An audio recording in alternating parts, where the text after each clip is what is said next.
Hello and welcome to UK Versus. Today we are looking at action cards in a series that I am dubbing What the Demo Never Taught You. Action cards are one of the card types within Universus that interact in the game in a more unique way than any other card type you'll possibly come across. What do I mean by this? I mean actions are more versatile and get to be played in a much more unique way than a lot of other cards that we have access to. But what is an action? An action is typically identified through its blue colouring. However, given the current state of cards within Attack on Titan Battle for Humanity and how they look amazing, but they do tend to take on the colours of their symbols, one of which is a very distinctive blue. So it can be quite hard to tell what is an action. And when you've got cards like Face Wings, which are predominantly red and yellow, it'd be hard to tell it's an action. So if you check in the bottom right hand corner, you will see it is an action card. Actions are,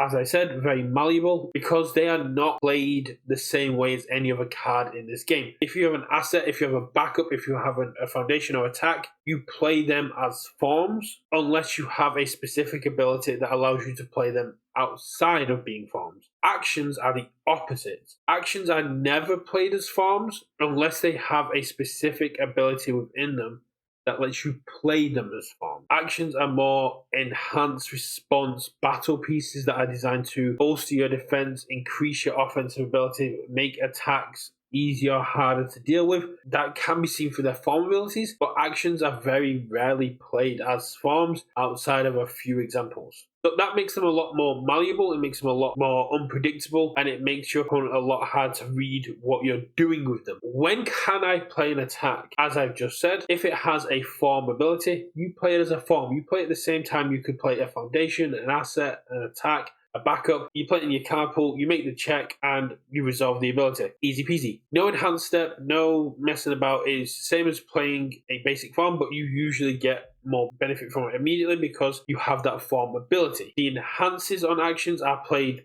during the enhanced step. So after you've played an attack or after your opponent's attacking into you, you move into the enhanced step, you resolve blitzes, and then you get to play your first enhances. Whether that you want that to be an action or not is dependent on if you have an action in hand. Some cards do have more restrictions, such as second enhance on Vicious Mockery, or they have more enhances like Your Turn and other things that make it more balanced what the action is trying to do. These enhances are very powerful offensively and defensively. If we look at things like Surprising Strength, which just lets you bolster this attack and give it abilities it would never had before, it allows you to unlock attacks' hidden potentials and turn attacks that were just going to be left alone into attacks your opponent has to now interact with. Defensively, you're looking at essentially what other games would call hand traps. Your opponent looks at your stage, looks at what you have, and goes, okay, this is their defensive capabilities on their stage. Some players will play around you having cards like Barrier Shield and Refugee in your hand, but if you don't, they're playing around nothing, and if you do, then you just wait for the next one. It's their hand traps. If your opponent overextends, if they make this attack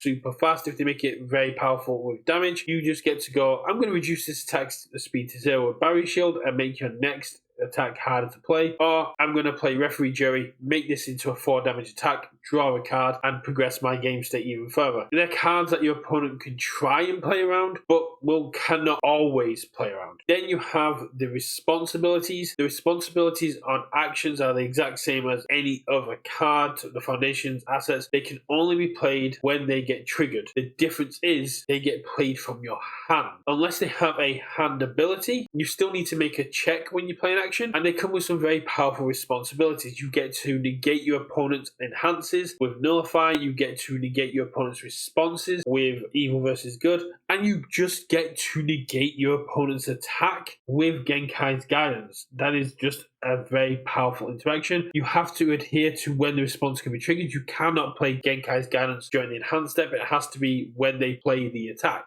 You can also block with actions. There are some actions that have some very powerful block responses, such as Showdown, which lets you selectively commit to unblock, so it makes it very powerful as you just get to choose what your opponent is committing down. Some actions have static abilities that are always being applied once the conditions are met. So if it has a static what's in the card pool, what's in the discard, what's in your hand, those are always in effect. You don't have to worry about setting those off. Once the conditions are met, they just run. Let's take a look at some examples of actions and how we use their abilities based on what I've just said. So we have City Rampage, which is an action that has 2 abilities, one static and one farm. The farm ability means it has to be played when you would play any other card, so you cannot use it during the enhanced step. Say it's the first card you play and you get +2 to the checks to all your 5 or higher diff attacks. That's amazing. And then it has a static that while it's in the card pool, your attacks get +1 speed, 1 damage. Very cool, very powerful card, and it sets up the rest of your turn to be very aggressive and very powerful. It's not really a card you'd play at the end of your turn. It's not really a card you play in the middle of your turn unless you grew into it. It's just a very good card for setting up the rest of your turn and, as I said before, bolstering that offensive capability. Then if we look at enhances, they're the cards that you use to interact with your opponent's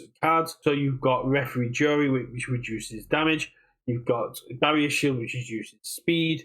And these enhances are very powerful ways to bolster your attack during the enhanced step. Then we move on to responses that are triggered, as we mentioned before. Like with Genkai's Guidance, you have to respond when your opponent plays the card, or with cards like Runaway, you have to respond before the damage step, making sure you pay the cost. And they're great ways to catch your opponent unaware. An attack that they thought was going to do damage, an attack they thought was going to kill, no longer gets to do that because a card in your hand said no, that your opponent has no real way to interact with outside of specific cards. What do I mean by that? I mean, actions are very hard to interact with. You can negate their enhances and responses with themselves or with cards like Lady Nagant, but you can't use Jin on an action. You can't really stop actions unless you're running cards specifically designed to take actions down, like stopping for breakfast. This is part of why during one of my other videos, I was arguing that City Rampage is more powerful than Twisting Azure Inferno, because Twisting Azure Inferno is more interactable, whereas City Rampage, you play it, and unless your opponent has got very specific cards in play, you get to get that plus to your check no matter what.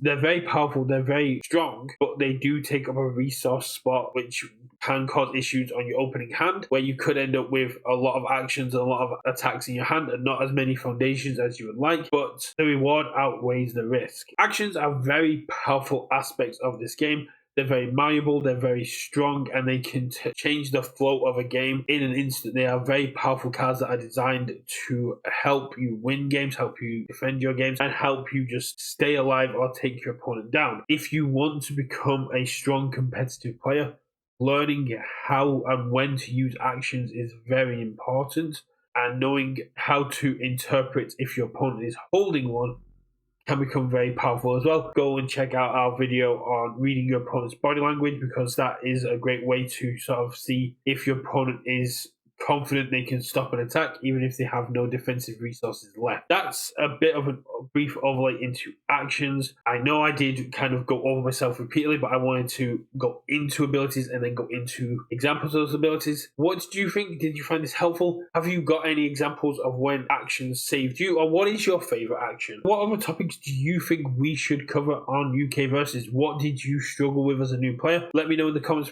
below, and please do hit that subscribe button so you can be notified as when these new videos come out. I'll catch you all in the next one, and goodbye.